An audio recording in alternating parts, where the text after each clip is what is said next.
මේ රැස් වෙලා ඉන්න අප්‍රමාණ වූ දේව ගණයා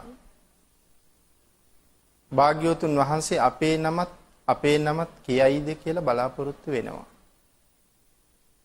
ඒ නිසා මේ සියලු දෙනාගේම සිතුවිලි දිහා භාග්‍යවතුන් වහන්සේ බැලුවා. හැම කෙනෙක් ගාවම හිතේ තියෙනවා ලොකු අය ගැන විතරක් කියයි, අපි ගැන නොකියයි. ඒ නිසා මේ රැස් වෙච්ච සියලුම දෙනා ගැන කතා කරන්න අවශ්‍යයි. ඒ ගැන කතා කරන්න පුළුවන් භාග්‍යවතුන් වහන්සේගෙන් ප්‍රශ්න අහමින් විසඳමින් ඒ ගැන සාකච්ඡා කෙරුවොත් මේක ආශ්චර්යමත් කියලා දැනගෙන එතන ඉඳලා භාග්‍යවතුන් වහන්සේ බැලුවා මගෙන් ප්‍රශ්න විමසන්න සුදුස්සෙක්. අග්‍ර ශ්‍රාවකයන් අතර බැලුවා අග්‍ර ශ්‍රාවකයන් දෙදෙනාට බැහැ. 80 මහා ශ්‍රාවකයන්ට එහෙනම් කොහොමවත් බැහැ. මේ විශේෂ අභිඥාලාභී රහතන් වහන්සේලා 500ට කිසියම් ආකාරයකින්වත් එහෙනම් බැහැ. ඒක පසේ බුදුරජාණන් වහන්සේ නමකටත් කරන්න බැරි නිසා ලෞතර බුදුරජාණන් වහන්සේ නමකට විතරමයි ඒ ආශ්චර්ය දක්වන්නට පුළුවන්.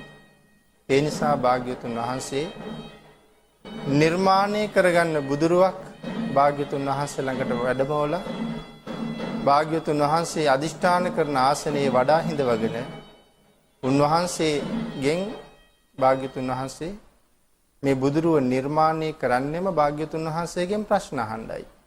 එහෙනම් නිර්මාණය කරපු බුදු පියාණන් වහන්සේ බුදුරජාණන් වහන්සේගෙන් ප්‍රශ්න අහනවා භාග්‍යවතුන් වහන්සේ විසඳනවා.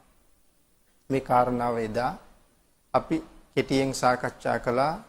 මේ අති උත්තමයන් වහන්සේලා දෙනමක් එකතැන වාඩි වෙලා ඉන්නකොට විශ්වයේ හරියට ස්වර්ණමය චෛත්‍ය ගර්භයක් වගේ දිලිසුණා කියලා සඳහන් කළා. ඉතින් මම මුලින්ම සඳහන් කළා මේ සූත්‍ර දේශනාව හරියටම සාකච්ඡා කරලා ඉවර කරන්න නම් සූත්‍ර දේශනා 7කුත් ජාතක කතා 5කුත් සාකච්ඡා කරන්න අවශ්‍යයි කියලා. නිර්මිත බුදු පියාණන් වහන්සේ අපේ බුදු පියාණන් වහන්සේගෙන් අහන ප්‍රශ්න සියල්ලම සම්මා පරිබ්බාජනීය සූත්‍රයේ තමයි සඳහන් වෙන්නේ. නිසා මේ ප්‍රශ්න ටික දැනගන්න නම් සම්මා පරිබ්බාජනීය සූත්‍රයත් සාකච්ඡා කරන්න වෙනවා. නිර්මිත බුදුරජාණන් වහන්සේ භාග්‍යවතුන් වහන්සේගෙන් අහපු පළවෙනි ප්‍රශ්නය. ඒක විතරක් අපි සඳහන් කරලා මහා සමයට ලැබෙමු. පළවෙනි ප්‍රශ්නය අහනවා පුච්ඡාමි මුනිං පහූත පඤ්ඤං තින්නම් පාරංගතං පරිනිබ්බුතං තිතත්තං නෙක්ඛම්ම ගරා පනුප්පකාමා කතම් බික්ඛු සම්මාසෝ ලෝකේ පරිබ්බජෙය්‍ය. මේ භාග්‍යතුන් වහන්සේගෙන් අහපු ප්‍රශ්නය. පුච්ඡාමි මුනිං පහූත පඤ්ඤං. පුච්ඡාමි කියන්නේ අසමි. පුච්ඡාමි මුනිං පහූත පඤ්ඤං. මහා ප්‍රඥ වූ චතුර්ෝගය සතර ඕගය තරණය කළා වූ නිවනේ පරතරට ගියා වූ සව් කෙලෙස් නැසුවා වූ අටලෝ දහමින් නොසැලෙන්නා වූ ලෝක ධාතුවේ කම්පා නොවෙන්නා වූ කිසිම දෙයකට ඇලෙන සිත් නැත්තා වූ මහා වීරයන් වහන්සේ ඔබ වහන්සේගෙන් මෙසේ විමසමි. මේ බුදු පියාණන් වහන්සේමයි අහන්නේ. මහා වීරයන් වහන්සේ ඔබ වහන්සේගෙන් මෙසේ විමසමි. ප්‍රශ්නය අහනවා නෙක්ඛම්ම ගරා පනුප්පකාමා. නෙක්ඛම්ම ගරා ගිහි ගෙදරින් නික්මිච්ච පනුප්පකාමා සියලුම කාමයන් අතහැරියා වූ කතම් බික්ඛු සම්මාසෝ ලෝකේ පරිබ්බජෙය්‍ය. ඒ ප්‍රකට මහන මේ ලෝවේ මොනවට තව වෙසෙනවද ලෙඩින් කියලා තමයි අහන්නේ. සියලුම කාම සම්පත් අතහැරලා ගිහි ගෙයින් නික්මිලා පැවිදි වෙච්ච කෙනා තාමත් මේ පංචකාමයෙන් ලෙඩ වෙවි සංසාරේ මොකට ඇලෙනවද? උන්වහන්සේ නික්මිලා ආවනම් උන්වහන්සේට තියෙන සංසාරේ කෙරවල හොයාගෙන යන අති උතුම් ගමනට අවතීර්ණ වෙන්නයි. එහෙම නේද ස්වාමීනි කියන ප්‍රශ්නේ තමයි මේ අහන්නේ. ඊළඟ ගාථාවෙන් භාග්‍යතුන් වහන්සේ ඒ කාරණාවට උත්තර සපයනවා. අපි සම්මා පරිබ්බාජනීය සූත්‍රය සාකච්ඡා කරන්නේ නැති නිසා අපි මහා සමය සාකච්ඡා කරමු. අවශ්‍ය නම් අපි ඊළඟට සම්මා පරිබ්බාජනීය සූත්‍රය සාකච්ඡා කරමු. මේ ප්‍රශ්නයට භාග්‍යතුන් වහන්සේ උත්තර සපයලා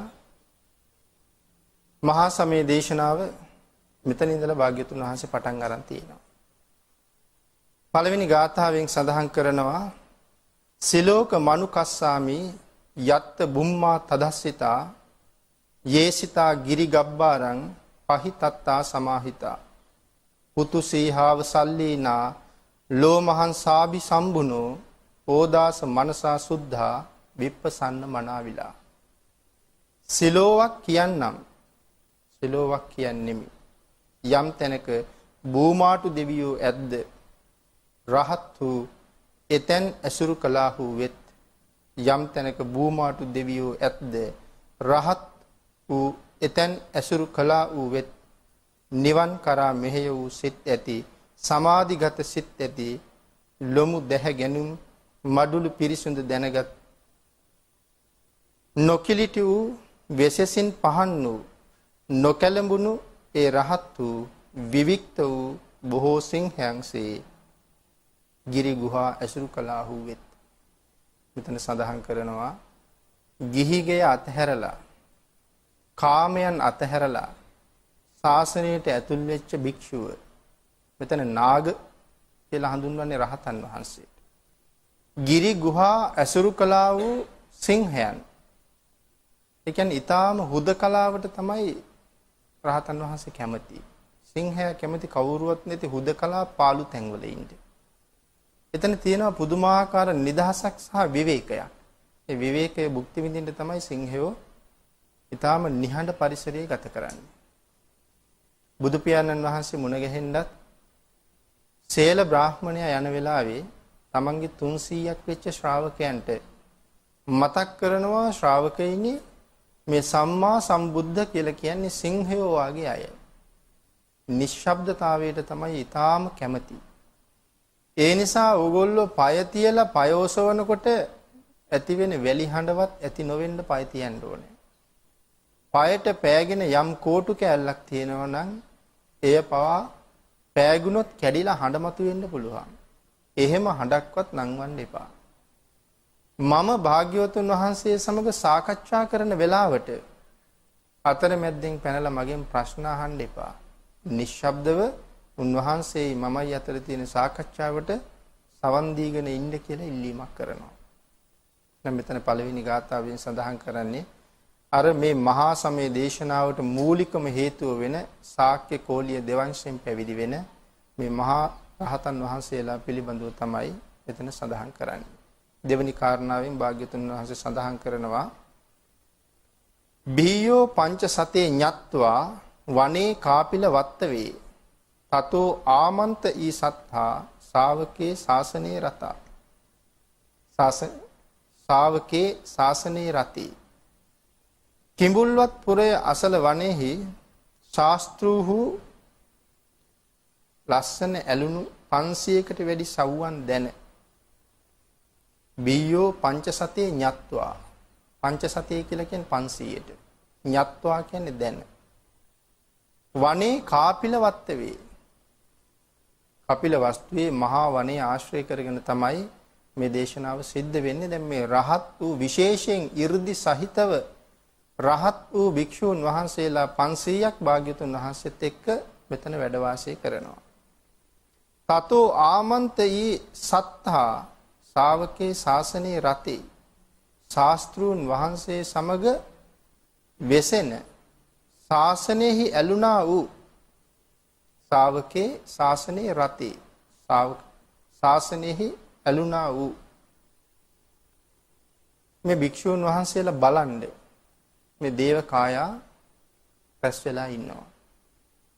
දේව කායා අභික්ඛන්තා තේ විජානාත භික්ඛවෝ මේ දෙව් පිරිස රැස් වෙලා ඉන්නේ මේ භික්ෂූන් වහන්සේලා සහිතව බුදුරජාණන් වහන්සේ දැක ගන්න තේච ආතප්ප මකරුන් සුත්වා බුද්ධස්ස ශාසනං බුදු රජුන්ගේ හස්න අසා දිවස උපදවනු රුව වැඩු භාග්‍යවතුන් වහන්සේගේ දේශනාව අහලා බුදු පියාණන් වහන්සේ භික්ෂුන් වහන්සේලාට මතක් කරන්නේ මේ දේව ගණයා රැස් වෙලා ඉන්නවා ඔබත් මමත් දැක ගන්න. දිවස වැඩු මගේ දේශනාව අහලා මුලින්ම ශාසනයට තිබෙන්නේ නොයල්මක්. මේ සම්බන්ධයේ හරියට දන්නේ නැති කෙනෙකුට මේක ටිකක් අවබෝධ වෙනවා අඩු වෙන්න පුළුවන්. මුලින්ම අර භික්ෂූන් වහන්සේලා 500ට තිබුණේ බිසෝවරු දාලා පැවිදිකමේ ඉන්න බැරි නොයල්ම. ඒ වෙලාවේ තමයි භාග්‍යවතුන් වහන්සේ මේ භික්ෂූන් වහන්සේලා කුණාල පොකුණ ළඟට එක් කරගෙන ගිහිල්ලා ගිහි බැඳුම් කඩලා දාලා ශාසනයේ ඇල්ම ඇති කරලා මේ අභිඥා සහිතව මගඵල ලැබුවේ. දැන් උන්වහන්සේලාට අභිඥා ලැබිලා තියෙන සෝවාන් මාර්ගයත් එක්කම. නමුත් අභිඥාව ලැබුණා අභිඥාව තියෙන බව දන්නවා තාම අභිඥාව පාවිච්චි කළේ නැහැ. මේ ලැබුණ අලුතමනේ. තාම කවුරුවත්ම අභිඥාව පාවිච්චි කරලා නැහැ. ඒ නිසායි මතක් කරන්නේ භාග්‍යවතුන් වහන්සේගේ දේශනාව අහලා අභිඥාව ලබලා අභිඥාවෙන් පෝෂණයට පත් වෙලා ඉන්න අය රුව වැඩු ඒ දේව රූපයන් බලන්න. දැන් මේ අභිඥාව යොදලා ඒ දේව රූපයන් බලන්න කියලා භාග්‍යවතුන් වහන්සේ භික්ෂුන් වහන්සේලාට ඉල්ලීමක් කරනවා. භූමාටු කායික දෙවිවරු මහා වනයේ ආශ්‍රය කරගෙන පොළව ආශ්‍රය කරගෙන ජීවත් වෙන අය භූමාටු දෙවිවරු කියලා සඳහන් කරන්නේ ඒ අයට. ඊළඟට සඳහන් කරනවා භාග්‍යවතුන් වහන්සේ තේසං පාතුරහු ඥානං අමනුස්සාන දස්සන. තේසං පාතුරහු ඥානං අමනුස්සාන දස්සන. ඒ ඥානයේ උපදවලා ඒ ඥාණයෙන් අමනුස්සාන දස්සයන් අමනුෂ්‍යෝ බලන්න. මෙතන අමනුෂ්‍ය කියලා සඳහන් කරුවට අර අපි කතා කරන අමනුෂ්‍ය කියන්නේ එහෙම නෙවෙයි. මේගොල්ලෝ භූමාටු දෙවිවරු සහ භූමාටු යක්ෂ කියන නමිනුත් හඳුන්වනවා. භූමාටු යක්ක කියලා හඳුන්වුවත් භූමාටු දේව කියලා හඳුන්වුවත් මේක පිරිසක්. ඒ නිසා බලන්න කියන අමනුස්සාන දස්සනන් කියන්නේ මනුස්ස නොවන අය. මේගොල්ලෝ දේව කායික. අපිට අමනුස්ස කියපු ගමන් හැඟෙන්නේ වෙන අර්ථයක්. නමුත් මෙතන අමනුස්ස කියලා කියන්නේ මනුස්ස නොවන අය. මනුස්ස නොවන අය දිහා බලන්න කියලා දේශනාස් කරනවා. අප්පේකේ සත මද්දක්කුන් සහස්සං අතසන්තතින් දහස් ගණන් රැස් වෙලා ඉන්නවා මනුෂ්‍ය නොවන අය. ඔබලා ලබාපු අභිඥා යොදලා ඒ අය දිහා බලන්න. සතං ඒකේ සහස්සානි අමනුස්සාන මද්දසුන් අප්පේකේ සත මද්දක්කුන් දිසා සබ්බා පුටාහු අප්පේකේ නත මද්දක්කුන් කියලා සඳහන් කරලා තියෙනවා. මේ බුරුම පිටකයත් ලංකා පිටකයත් අතර සමහර වෙලාවට අකුරක හමාරක වෙනසක් තියෙනවා. බැඩිම වෙනසක් වෙලා තියෙනවා නම් අකුරක වෙනසක් තමයි වෙලා තියෙන්නේ. මේ අවුරුදු 2560ටම වෙනස් වෙලා තියෙන්නේ අකුරක වගේ වෙනසක්. ඉතින් මෙතන සඳහන් කරනවා අප්පේකේ නත මද්දක්කුන් කියලා. සමහර තැනක අප්පේකේ සත මද්දක්කුන් කියලා සඳහන් කරනවා. ඉතින් මේ අකුරක වගේ වෙනසක් ඒක තේරුමට මහා ලොකු බලපෑමක් කරලා නැහැ. ඇතැම් මහණ කෙනෙක් දහසක් අමනුෂ්‍යයන් සියසින් දුටුවහ. සමහර භික්ෂුන් වහන්සේලා අමනුෂ්‍යෝ 1000ක් තමන්ගේ අභිඥාවෙන් දැක්කා. ඇතැම් මහණ කෙනෙක් අමනුෂ්‍යෝ දහසක් දුටහ. ඇතැම් මහණ කෙනෙක් දසදහසක් දුටහ. ඇතැම් මහණ කෙනෙක් 70000ක් දුටහ. ඒ අයගේ අභිඥාවෙන් බලාපු හැටියට ඒ අයට මේ දේවකායිකාය දකින්න ලැබුණා. ඇතැම් මහණ කෙනෙක් 10000ක් දුටහ. ඇතැම් මහණ කෙනෙක් අනන්ත දෙවි බඹුන් දුටහ. සියලු දිසා වූ දෙව් බඹුන්ගෙන් පැතිර පිරීගත් වූ. සඳහන් කළා දෙවි බඹුන් කොහොමද පහළට බැහැලා හිටියේ කියලා. භාග්‍යවතුන් වහන්සේ ළඟට එනකොට එක ඉදිකටු සිදුරකට දෙවිවරු 10 දෙනෙක් බැහැ ගන්නවා. එක ඉදිකටු සිදුරකට. ඒ මහේශාක්‍ය දෙවිවරු. ඉතින් මේ දෙවිවරුන්ගේ විශාලත්වයත් සඳහන් කළා බ්‍රහ්මකායිකාය එහෙම මගධය වාගේ ගම් කීපයක් යට වෙනවා එක බ්‍රහ්ම රාජයෙකුගේ ශරීරයට. මගධය කියලා කියන්නේ ඉතා විශාල භූමියක්. අපේ පළාතකටත් වඩා සමහරලාට මගධ කියන එක ජනපදයක් ලොකුයි. ඉතින් එවන් ගම් කීපයක් යට වෙනවා එක බ්‍රහ්ම රාජයෙකුට. ඒ වාගේ විශාල ශරීර තියෙන අය තමයි ඊටාම චූටි ශරීර බවට පත් කරගෙන ඉදිකටු සිදුරක් ඇතුළට මේ 10 දෙනෙක් බැහැලා ඉන්නේ. භාග්‍යතුන් වහන්සේ ළඟම ඉන්නකොට 10යි, ටිකක් ඈතට යනකොට සිදුරට 20යි, 30යි, 40යි, 50යි, අන්තිමට 60ක් බැහැලා හිටිය කියලා සඳහන් කරනවා එක ඉදිකටු සිදුර ඇතුළට. අපි සඳහන් කළා එදා දේශනාව කරන වෙලාවේ බිමින් දුමක් ගැහුවා නම් ඒ දුම අහසට ගියේ නැහැ කියලා. දුමක් නොයන තරමට මේගොල්ලෝ එක තැන හේතු වෙලා පුදුමාකාර නිහතමානී විදිහට නැත්නම් ඇඟේ ගෑවෙනකොට තරහ එනවා. නමුත් මේ ඊටාම ඉහළ කායික සැප තියෙන අය එක තැන මේ විදිහට කිටියේ හිර වෙලා ඉඳලා තියෙන්නේ. ඒ නිසා සඳහන් කරනවා දෙවි බඹුන් සියලු දිසාවෝ දෙවි බඹුන්ගෙන් පැතිරී තිබුණා. සමහර භික්ෂූන් වහන්සේලා මේ සියලුම දිව්‍ය රාජවරු දැක්කා. තංච සබ්බේ අභිඤ්ඤාය වවක්කිත්වාන චක්කුමා තතෝ ආමන්ත ඊ සත්තා ශාවකේ ශාසනයේ රතේ. පසස් ඇති ශාස්ත්‍රූන් වහන්සේ ඒ සියල්ල වෙසසින් නුවණින් දැන වෙන්කොට දැන ඉක්බිති සස්නෙහි ඇලුණු ඒ සිය සව්වන් බණවා. පසස් ඇති භාග්‍යවතුන් වහන්සේට ඇස් පහක් තියෙනවා. ඇස් පහ පිළිබඳව මේ සූත්‍රයේ අගට අපි සාකච්ඡා කරනවා. පසස් ඇති කියලා සඳහන් කරන්නේ ඒකයි.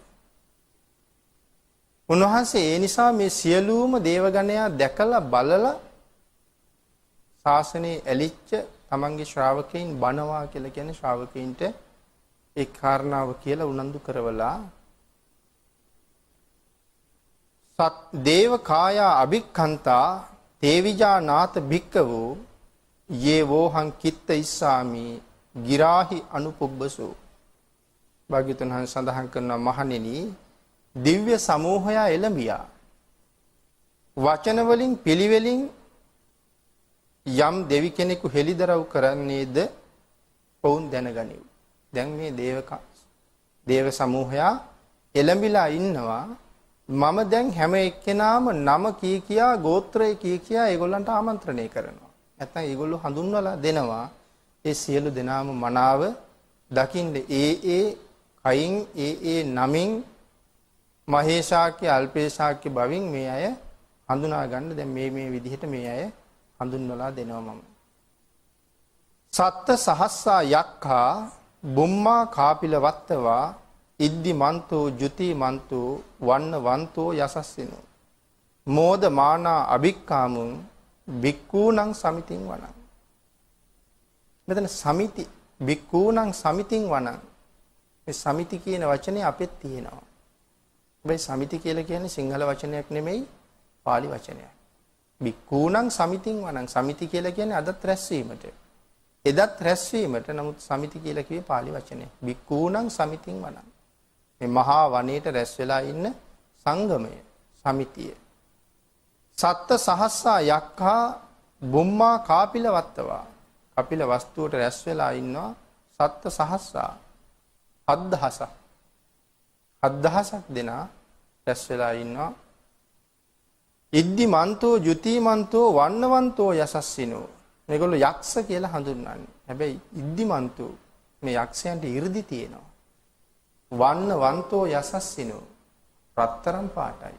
අපි යක්ෂයෝ කියලා කියවට මේගොල්ලෝ අපි බලාපොරොත්තු වෙන හිතන යක්ෂයෝ නෙමෙයි. 이르දි තියෙනවා රත්තරන් පාටින් දිලිසෙනවා. ඒ තරම් හරි ලස්සනයි මේ යක්ෂ කායික. මුලින් සඳහන් කළේ යක්ෂයෝ කියලා කියනවා දෙවිවරු කියලා කියනවා. ඉතින් මෙතන යක්ෂ කායික කියලා සඳහන් කරන නිසා බොහොම 이르දිමන්තයි. ඊටාම ලස්සන රූප වලින් යුක්තයි. මෝද මානා අභික්කාමුන් බික්කූණං සමිතින් වනං.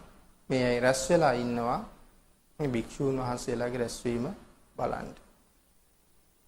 මෙතන 7000ක් ඉන්නවා මේ ගන්ධබ්බ කායික යක්ෂ දෙවිවරු. අර වාගේ ලස්සන අය. චසහස්සා හේමවතා යක්ඛා නානත්ත වන්නා ඉද්දි මන්තෝ ජුති මන්තෝ වන්නවන්තෝ යසස්සිනෝ මෝද මානා අභික්ඛාමුන් බික්කූණං සමිතින් වනං. චසහස්සා කියලා කියන්නේ 6000ක්. චසහස්සා හේමවතා. මේ හේමවත කියන කුලයට අයිති 6000ක් යක්කයෝ. ඒගොල්ලොත් අර වාගෙම 이르දි තියෙනවා. හරියම ලස්සනයි දිලිසෙමින් බැබලෙමින් ඉන්න අය. භික්ෂූන් වහන්සේලා බලන්න එකතු වෙලා. සාතා ගිරා තිසහස්සා සාතාගිර කියන පර්වතයේ ජීවත් වෙන අය. තිසහස්සා කියලා කියන්නේ 3000ක්. සාතාගිරා තිසහස්සා යක්ඛා නානත්ත වන්නිනෝ ඉද්දිමන්තෝ යුතිමන්තෝ වන්නවන්තෝ යසස්සිනෝ මෝදමානා අභික්කාමුං භික්ඛූණං සමිතින් වනං. මේ සාතාගිර කියන පර්වතයේ වාසය කරන යක්ෂයෝ 3000ක් රැස් වෙලා ඉන්නවා. මුල්ම තැන 7000යි ඊළඟට 6000යි මෙතන 3000යි. මේ පිරිස මුලින්ම එකතු වෙලා ඉන්නවා මේ භූමාටු කායික අය. මේගොල්ලෝ තමයි භාග්‍යවතුන් වහන්සේ මේ මුලින්ම හඳුන්වලා දීලා තියෙන්නේ. ඊළඟ ගාථාවෙන් සඳහන් කරනවා ඉද්දි මන්තෝ ජුති මන්තෝ වන්න වන්තෝ යසස්සිනෝ මෝදමානා අභික්ඛාමුං භික්ඛූණං සමිතින් වනං. වෙස්සා මිත්තා පංචසතා යක්ඛා නානත්ත වන්නිනෝ ඉද්දිමන්තෝ ජුතිමන්තෝ වන්නවන්තෝ යසස්සිනෝ.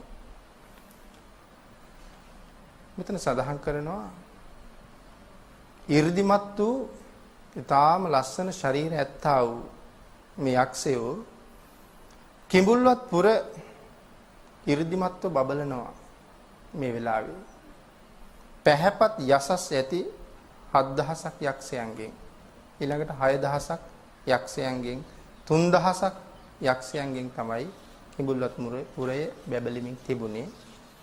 මෙසේ නන්වැදෑරුම් ඇති පැහැසුම් ඇති ඉඳුමෙන් බබලන පැහැපත් යසස් ඇති 16000ක් දෙවියෝ සතුටු වෙමින් රහත් භික්ෂූන්ගේ සමාගමේ දක්නට පැමිණියා. දැන් මේ භූමාටු අය 16000ක් මේ රහත් භික්ෂූන් වහන්සේලා දැක ගන්න මෙතෙන්ට පැමිණියා. එතන සඳහන් කරනවා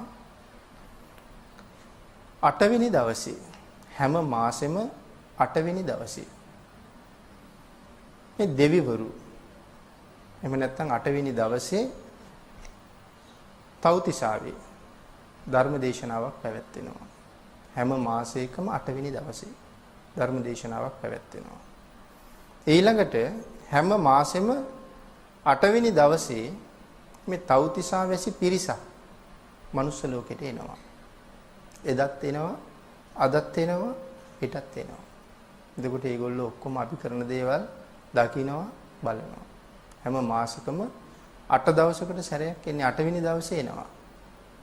14 වෙනි දවසේ එනවා ඉන්ද්‍ර කියන සක් දෙවිඳුගේ පුත්තු. මුලින්ම එන්නේ සක් දෙවිඳුත් නෙමේ, පුත්තුත් නෙමේ, සාමාන්‍ය අය.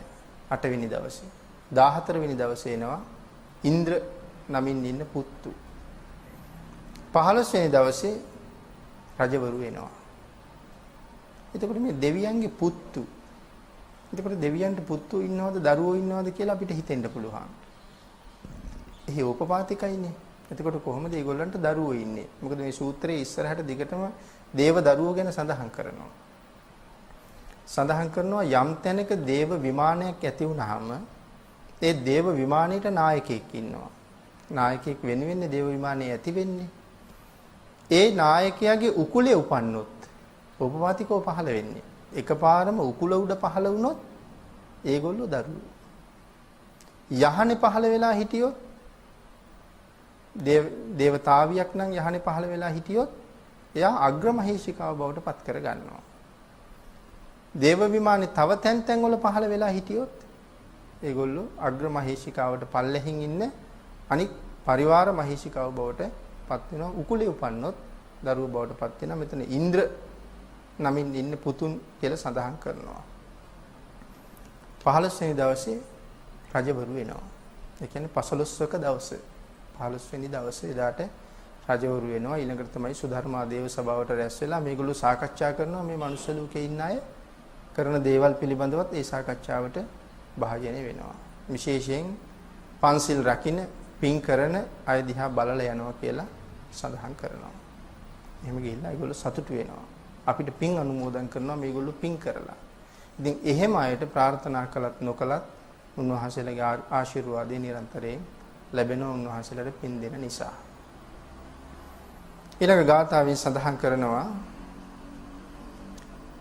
කුම්භීරෝ රාජගහිකෝ වේපුල්ලස්ස නිවේසනං බීයෝ නං සතසහස්සං යක්කානං පෛරුපාසති. කුම්භීරෝ රාජගහිකෝ රජගහ නුවර වැසි කුම්භීර නම් යක් සෙනවියෙක් වෙයි. රජගහ නුවර වාසය කරන යක්ෂ සේනාධිපතියෙක්. එයාගේ නම කුම්භීර. විපුලගිරි පව්ව ඔහු වසන තැනය. විපුලගිනි කියන පර්වතයේ ඔහු ජීවත් වෙන තැන. 100,000කටත් වැඩි යක්ෂයෝ ඔහු ඇසුරු කෙරිති. 100,000ක් යක්ෂයෝ ඊට වඩා වැඩි ප්‍රමාණයක් ඔහු ඇසුරු කරමින් ජීවත් වෙනවා. රජගහ නුවර වැසි ඒ කුම්භීර තෙමේ භික්ෂූන්ගේ සමාගමේ බලන්න ඇවිල්ලා ඉන්නවා.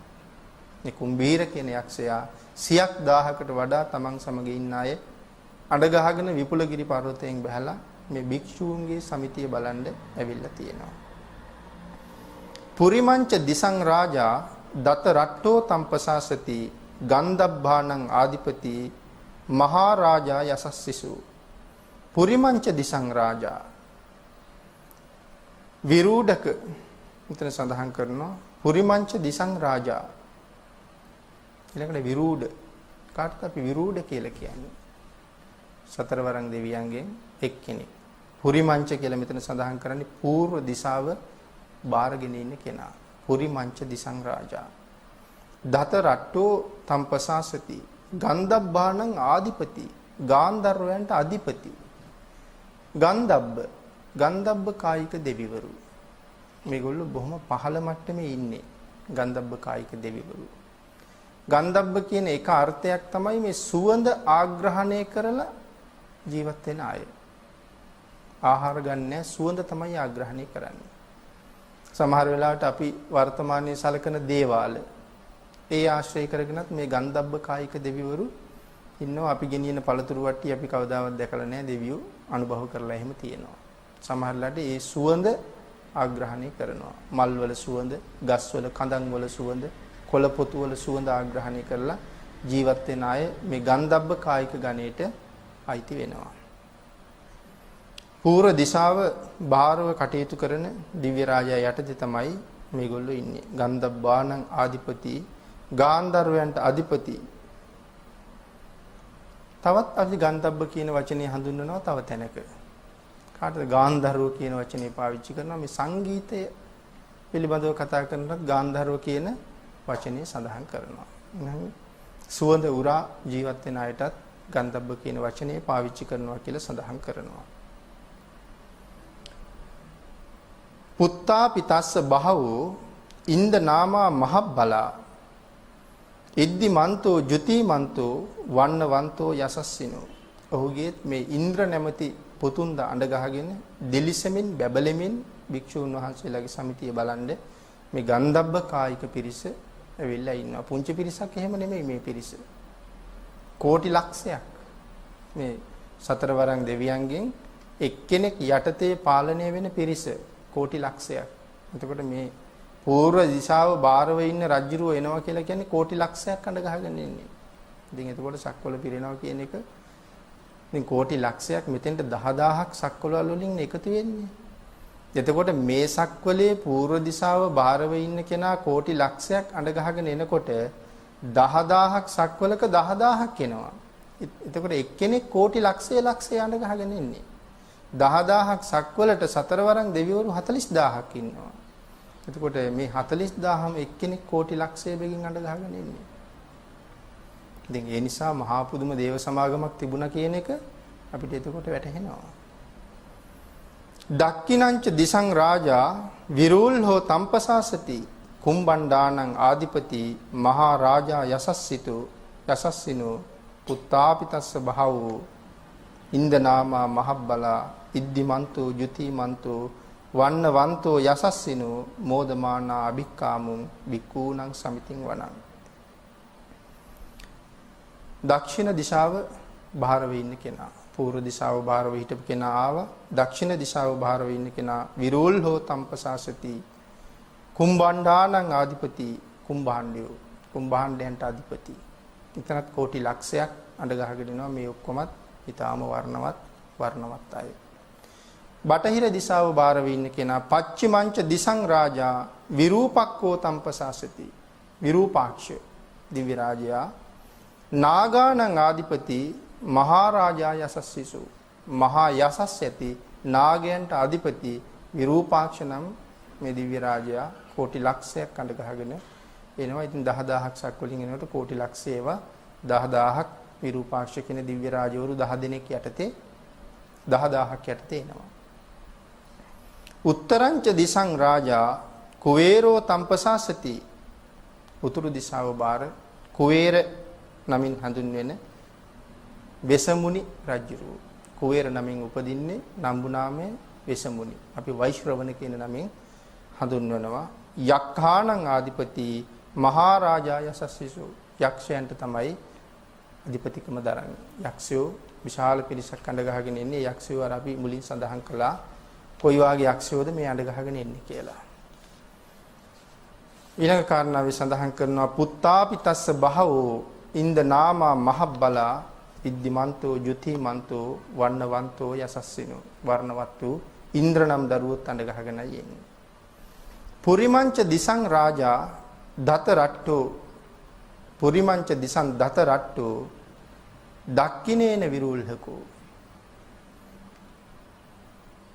පච්චිමේන විරූපක්කෝ කුවේරෝ උත්තරං දිසං.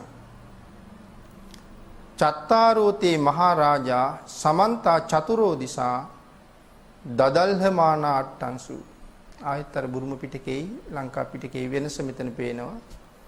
දදල්හමානා කියලා කියන්නේ බුරුම පිටකේ ලංකා පිටකේ සඳහන් කරන්නේ දදල්හමානා කියලා.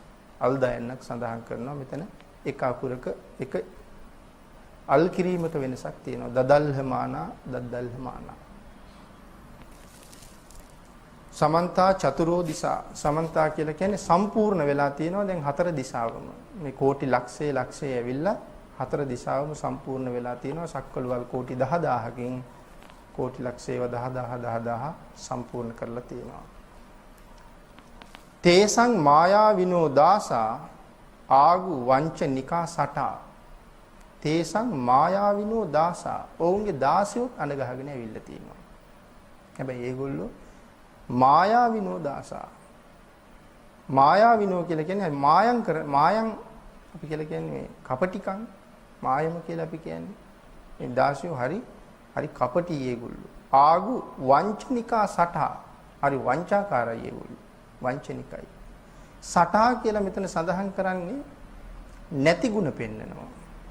සටා කියලා කියන්නේ සට කපට කියන වචනයක් අපි පාවිච්චි කරනවා. නැති ಗುಣ පෙන්නනවා. සිල්වත් නැතුව සිල්වත් වගේ ඉන්නවා. ශ්‍රද්ධාවන්ත නැතුව ශ්‍රද්ධාවන්තයි වගේ ඉන්නවා. බොහොම ඉඳුරන් නිමාගත්තා වගේ නමුත් ඉඳුරන් නිමිලා නැතුව ඉන්නවා.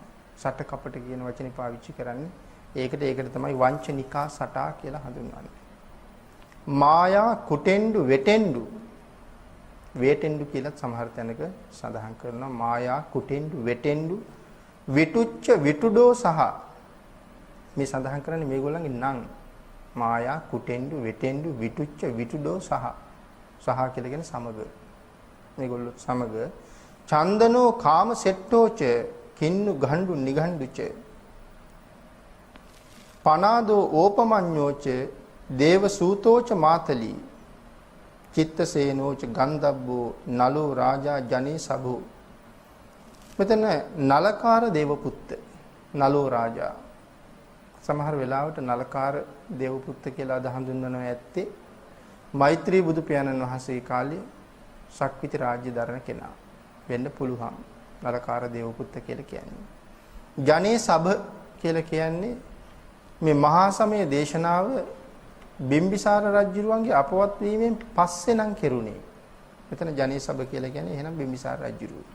බිම්බිසාර රජුරුව තමයි ජනේ සබ කියලා හඳුන්වන්නේ. ජන වසබ කියන නමින් තමයි අද දෙව්ලොවේ ඉන්නේ. ඒ නිසා රජුරුවන්ගේ අපවත් වීමෙන් පස්සේ නම් මේ දේශනාව කෙරුණේ. මෙතන ජන වසබ වෙන්නේ රජුරුව. අතාගු පංචසිකෝ චේව තිම්බරු සූර්ය වච්චසා. අතාගු පංචසිකෝ චේව. පංචසික කියන දිව්‍ය පුත්‍රයා තිම්බරු සූර්ය වච්චසා. මෙතන තිම්බරු කායික තිම්බරු කියලා කියන්නේ තිම්බරු කායික දෙවියෙක්. සූර්ය වච්චසා. මේ තිම්බරු කියලා කියන්නේ දෙවියා අසුරෙක්. අසුර රාජයෙක්. සූර්ය වච්චසා. මෙයාගේ දුව තමයි සූර්ය වච්චසා කියලා කියන්නේ. මෙයාගේ නම භද්‍රා. නමුත් සූර්ය වච්චසා කියලා කියන්නේ මේ දුව සූර්යයා වගේ දිලිසෙනවා. ඒ නිසා සූර්ය වච්චසා කියන නම එයාට තියලා තියෙනවා. මේ තිම්බරු කියන අසුරයාගේ දුව. සක්දෙවිඳු මේ කවුද මේ තිම්බරු කියන කාරණාව බොහොම ගැඹුරට විස්තර කරලා තියෙනවා මෙතන. මේ පංචසික දිව්‍ය පුත්‍රයා හරි කැමැත්තෙන් ඉන්නවා. මෙයා හරි ලස්සන ගායනා කරන්න පුළුවන් කෙනෙක් පංචසික කියලා කියන්නේ. පංචසිකගේ වීණා වාදනය ගැන අපි කතා කරනවා. මේ පංචසික දිව්‍ය පුත්‍රයා නිරන්තරයෙන් බුදු පියාණන් වහන්සේ දකින්න එන්න කැමතියි. දැන් අපි වුණත් කෙනෙක් හම්බ වෙන්න යන්න ඕන නම් ටිකක් වැදගත් කෙනෙක්. අපි එකපාරම යන්නේ නිතරම යා මුණ ගැහෙන්න යන කෙනෙක් එක්ක ගියොත් අපිට වැඩේ ලේසියි කියලා අපි දන්නවා. ඒ නිසා මේ පංචසික කියන දිව්‍ය පුත්‍රයා නිරන්තරයෙන් බුදු පියාණන් වහන්සේ මුණ ගැහෙන්න එනවා. දැන් මේ ශක්‍ර දේවේන්ද්‍රයන් වහන්සේගේ ආයුෂ පිරිහිලා. දැන් එයාට අවශ්‍යයි දැන් බයේ ඉන්නේ. චුත වෙලා කොහේ යයිද මොනව වෙයිද කියලා. නමුත් ඒ අතර කල්පනා කරනවා මගේ ආයුෂ දික් කරගන්න ක්‍රමයක් නැද්ද කියලා කල්පනා කරනවා. එතකොට මතක් වෙනවා බුදු පියාණන් වහන්සේ ගාවට ගියොත් නම් ආයුෂ දික් කරගන්න පුළුවන්. නමුත් යන්න මේ නිතරම යන අයට විතරයි යන්න පුළුවන්. නැත්නම් එහෙම යන්න දෙන්නේ අනවශ්‍ය වෙලාවෙ. දෙවිවරු බුදු පියාණන් වහන්සේ මුණ ගැහෙන වෙලාවක් තියෙනවනේ. ඒ වෙලාවට යන්න දෙනවා මිසක් නැත්නම් යන්න දෙන්නේ නැහැ. ඒ නිසා මේ පංචසික දිව්‍ය පුත්‍රයා සක්දෙවිඳට වඩා පල්ලෙහින් ඉන්නේ. නමුත් රජුරවන්ට සිද්ධ වෙනවා මේ පල්ලෙහ එක්කිනාගෙන් උදව්වක් ඉල්ලන්න. ඒ නිසා කතා කරලා කියනවා යමු. භාග්‍යතුන් වහන්සේ මුණ ගැහෙන්න. ඒකට මෙයාගේ මාර්ගයෙන් තමයි සක්දෙවිඳු යන්න හදන්නේ. මේ වෙලාවේ පංචසික යනකොට භාග්‍යතුන් වහන්සේ සමාධියට සමවැදිලා ඉන්නේ. දැන් මෙහි සක්දෙවිඳුගේ ආයුෂ පිරිහෙමින් යනවා. තව මොහොතයි ආයුෂ ඉවර වෙන්නේ. භාග්‍යතුන් වහන්සේ සමාධියට සමවැදිලා කතා කරන්නත් බෑ. දැන් සක්දෙවිඳුට හරි බය ආයුෂ ඉවරුනොත් මොනවා වෙයිද කියලා. පංචසිකටත් කරගන්න දෙයක් නෑ සමාධියට සමවැදිලා භාග්‍යතුන් වහන්සේ. ඒ වෙලාවේ පංචසික භාග්‍යතුන් වහන්සේ ළඟට ඉඳලා හරි ලස්සන ගීතයක් ගායනා කරනවා. ඒ ගීතය ගායනා කරනකොට බුදු පියාණන් වහන්සේ සමාධියෙන් අවදි වෙනවා. සමාධියෙන් අවදි වෙලා අහනවා පංචසික කවුද ගොයිතේ ලීවි? කවුද ඔක හැදුවේ? කියලා ඇහුවා. ඒ වෙලාවේ මෙයා කියන ස්වාමීනි ඒක හැදුවේ මම්මයි. මොකටද ඔක හැදුවේ? ස්වාමීනි මං හරි කැමති මේ සූර්ය වච්චසා විවාහ කරගන්න. ඒ වුණාට සූර්ය වච්චසා මට කැමති නෑ. සූර්ය වච්චසා කැමති මාතලී කියන දිව්‍ය පුත්‍රයාගේ පුතා සිකණ්ඩි. සිකණ්ඩිට තමයි සූර්ය වච්චසා කැමති. මට කැමති නෑ. හැබැයි සූර්ය වච්චසා ශ්‍රද්ධාවන්තයි. බුදු ගුණ ගීයක් ගයලා සූර්ය වච්චසා මට කැමති කරගන්න පුළුවන්ද කියලා බලන්න තමයි මෙයා මේ ගීතය හදලා තියෙන්නේ. ස්වාමීනි මගේ හැදී මම මෙන්න මේ සිද්ධිය නිසා. දැන් මේ වෙලාවේ භාග්‍යතුන් වහන්සේත් එක්ක මෙයා එයාගේ හපංකම් කියනවා. මේ සක්දෙවිඳට එළියට වෙලා බය එයා තව එළියේ. එයාගේ ආයුෂ පිරිහෙනවා. ඒ වෙලාවේ කතා කරලා කියනවා ඉක්මන් කරන්න ඕක පස්සෙක දාලා මට කතා කරන්න අවස්ථාව ආරම්භ දෙන්න කියලා. ඒ වෙලාවේ බුදුරජාණන් වහන්සේත් එක්ක සාකච්ඡා කරලා ධර්ම සාකච්ඡාවක් කරනකොට සක්දෙවිඳට පිං වැඩෙනවා. එතකොට ධර්ම සාකච්ඡාවක් කරනකොට ධර්ම දේශනාවක් අහනකොට මොනතරම් පිං වැඩෙනවද කියන කාරණාව දැන් මෙයාගේ මුළු සංසාරගත පින ඉවර වෙලා චුත වෙන්න හදන්නේ. මෙයා දන්නවා භාග්‍යතුන් වහන්සේ ළඟට ගිහිල්ලා ධර්ම කාරණාවක් සාකච්ඡා කළොත් මට අනිවාර්යෙන් ආපහු අවශ්‍ය දික් කරන්න පුළුවන්. ධර්ම සාකච්ඡාව කරනකොට මෙයාට පිං වැඩෙනවා. ඒ වුණාට පරණාවශ්‍ය ඉවර වෙන්න එපා. පරණාවශ්‍ය ඉවර වෙනවා. ඉවර වෙලා සක්දෙවිඳු චුත වෙනවා. චුත වෙච්ච සැනින් අතරක් නැහැ ආපහු එතනම උපදිනවා. මෙයා මැරිලා ඉපදිච්ච බව දන්නේ බුදු පියාණන් වහන්සේ සක්දෙවිඳු විතරයි. එතකොට මේ අත්හැරීම සහ හට ගැනීම කියන එක මොන තරම් වේගයෙන් සිද්ධ වෙනවද කියන කාරණාව මෙතනදී තවත් පැහැදිලි වෙන තැනක්. අපි තව ඉතින් බොහෝ දේවල් අල්ලගෙන අර හිටියා මෙහෙ හිටියා. ආහාරෙම ඇවිද්ද මෙහෙ ඇවිද්ද කියලා අපි කතා කරනවා සමහර වෙලාවට. එහෙම එකක් නෑ මේ අතරක් නෑ කියලා කියන්නේ මෙතන අතහැරලා ඊළඟ තැන උපදින මේ සිදුවීම් දෙක අතරට ඉසකයා ගහක්වත් දාන්න තරම් ඉඩක් නැහැ අත්හැරීමත් අල්ලා ගැනීමත් දෙක සිද්ධ වෙනවා. ඒකයි සඳහන් කරන්නේ සක් දෙවිඳු මැරුණා කියලා හැම එතන ඉන්න කිසි කෙනෙක් දන්නේ නැහැ. අර්ධතරමින් පංචසිකවත් දන්නේ නැහැ මරුණා කියලා. බුදු පියාණන් වහන්සේ ඒක දන්නවා. සක් දෙවිඳු දන්නවා මම මැරිලා පහු උපන්න කියලා. ඉතින් මේ සූර්ය වච්චසා කැමති කරගන්න පංචසික ගීතයක් හදලා ඒ ගීතය මෙතෙන්ට ප්‍රයෝජනවත් වෙනවා සක් දෙවිඳුට. භාග්‍යතුන් වහන්සේ මුණ ගැහෙන්න සහ අවදි කරව ගන්න. තේච අඤ්ඤේච රාජානෝ ගන්ධබ්බා සහ රාජුබී මෝදමානා අභික්ඛාමුං බික්ඛූණං සමිතින් වනං. තේච අඤ්ඤේච රාජානෝ ගන්ධබ්බා සහ රාජුබී. මෙතන මෝදමානා කියන වචනයෙන් සඳහන් කරන්නේ හැද අපි මේ මෝදමානා කියන වචනේ හැමතැනම සඳහන් කෙරුවා. සතුටු සිත් ඇති කියන අර්ථයයි තියෙන්නේ. තුටු පහටු. එහෙම නැත්නම් සතුටු සිත් ඇති කියන අර්ථය තමයි මෝදමානා අභික්ඛාමුං. බික්ඛූණං සමිතින් වනං බොහෝම සතුටින් මේ භික්ෂු සංගමයේ බලන්න රැස්වීම බලන්න මේ අය මෙතෙන්ට එකතු වුණා. අතාගු නහසා නාගා මෙතන සමහර තැනක නභසා නාගා කියලා සඳහන් කරනවා. මෙතන නහසා නාගා කියලා සඳහන් කරනවා. අතාගු නහසා නාගා වේසාලා සහ තච්චකා කම්බ ලස්ස තරා ආගු පායාගා සහ ඥාතිබිහි.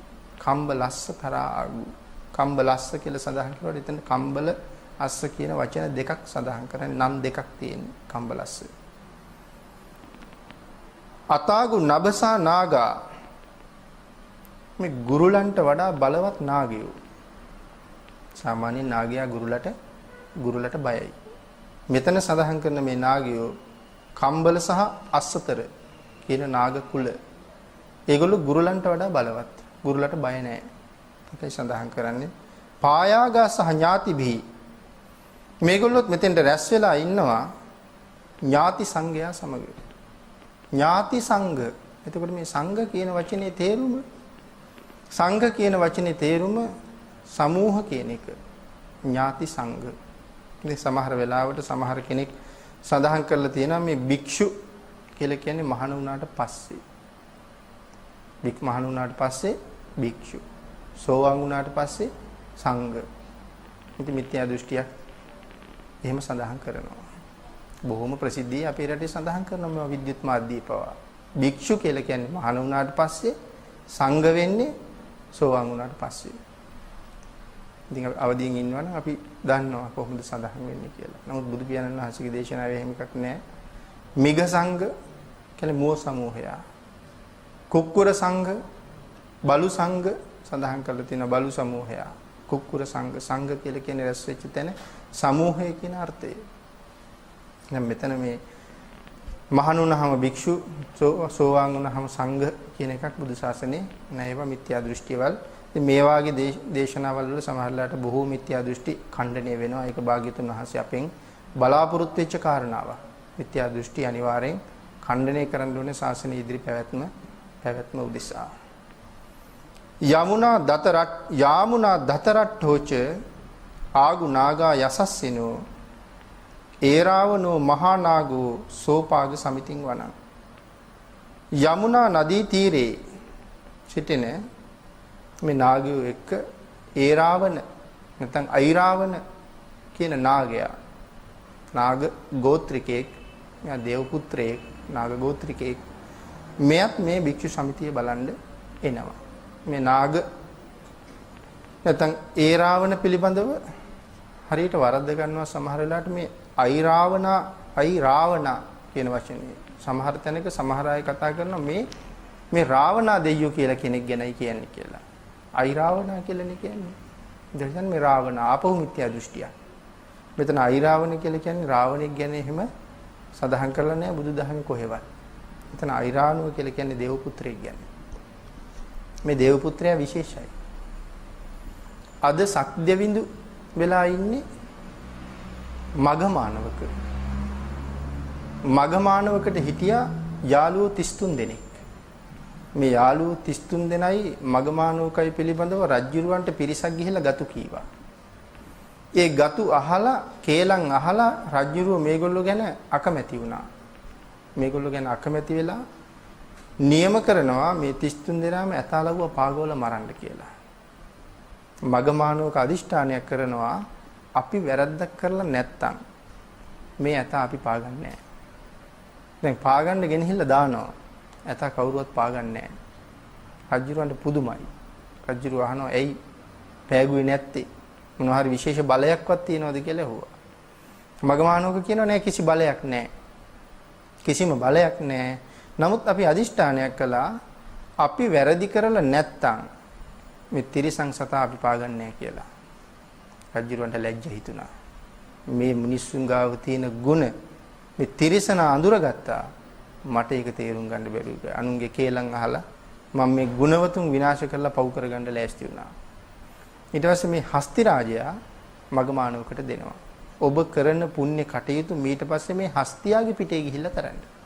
එයත් අඬ ගහගෙන ගිහිල්ලා මේ පින් කරන්න. මග මැරිලා ගිහිල්ලා දෙව්ලොව උපදිනවා. එයාගේ යාළුවෝ 33 දෙනත් එයා පස්සේම යනවා. ඉතින් මෙතන විශාල ධර්ම කාරණාවක් අනාවරණය වෙනවා කල්යාණ මිත්‍රත්වයේ පිළිබඳව.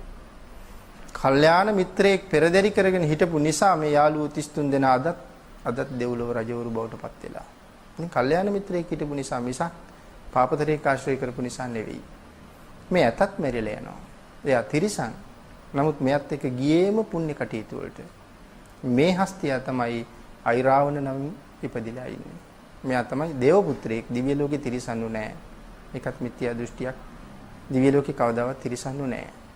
නමුත් සක්දෙවිඳුට ගමනක් බිමනක් යන්න වෙච්චහම අවශ්‍යතාවයක් ඇති වුණාම මේ දේව පුත්‍රයා හස්තියෙක් බවට පත් වෙනවා. එයා හස්තියෙකුගේ වෙස් අරගන්නවා සක්දෙවිඳුට ගමන් බිමන් යන්න. හැබැයි මේ පුංචි හස්තියෙක් එහෙම නෙවෙයි වෙස් ගත්තාම. ඔලු 33ක් තියෙනවා. කුම්භ 33කින් යුක්තයි මේ හස්ති රාජයා. සඳහන් කරනවා එක කුම්භයක දල 7ක් තියෙනවා. එක කුම්භයක දල 7ක් තියෙනවා. ඉතින් මේ කුම්භය කොහොමද කියලා හිතා ගන්න ඕනේ මේ එක දලක් යොදුන් 50ක් විශාලයි. එක දලක්. එතකොට දෙව්ලොව විශාලත්වය ගැන හිතන්න ඕනේ යොදුනක් කියලා කියන හැතැම්ම කීයද? ගව් 4ක් යොදුන් 1යි. එතකොට යොදුනක් කියලා කියන්නේ හැතැම්ම 16යි. එක දලක් යොදුන් 50ක් විශාලයි කියලා කියන්නේ එක දලක් 70ක්ම 800ක් විශාලයි කියන එක. මේ වාගේ දල 7ක් තියෙනවා එක මේ වාගේ දල 7ක් තියෙනවා එක ඔලුවක. එතකොට මෙයාට ඔලු කීයක් තියෙනවද? ඔලු 33ක් තියෙනවා. එක ඔලුවක දල 7යි ඔලු 33ක් මෙයාට තියෙනවා. මේ එක දලක පොකුණු 7ක් තියෙනවා. එක දලක පොකුණු 7ක් තියෙනවා. මේ හැම පොකුණකම නෙළුම් මල් පොකුරු 7ක් තියෙනවා. මේ හැම මල් පොකුරකම නෙළුම් මල් 7ක් තියෙනවා. හැම නෙළුම් මලකටම මල් පෙති 7ක් තියෙනවා. එක මල් පෙත්තක දිව්‍යාංගනාව 7 දෙනෙක් නටනවා. එතකොට එක නෙළුම් මලක දිව්‍යාංගනාව 49ක් එක මලක නටනවා. 49 ඒවා 7ක් මල් පොකුරක නටනවා. දල මත ඒ වගේ පොකුරු 7ක් තියෙනවා. මේ දල සහිත එක කුම්භයක් උඩ එක දෙවි කෙනෙකුගේ ආසනයේ පිහිටලා තියෙනවා. මැද ආසනයේ සක්දෙවිඳු ඉන්නවා. ඉතුරු ආසන දෙපැත්තේ ආසන 32 අනික් දිව්‍ය රාජවරු මෙයත් එක්ක දෙව්ලොව ගියපු අය.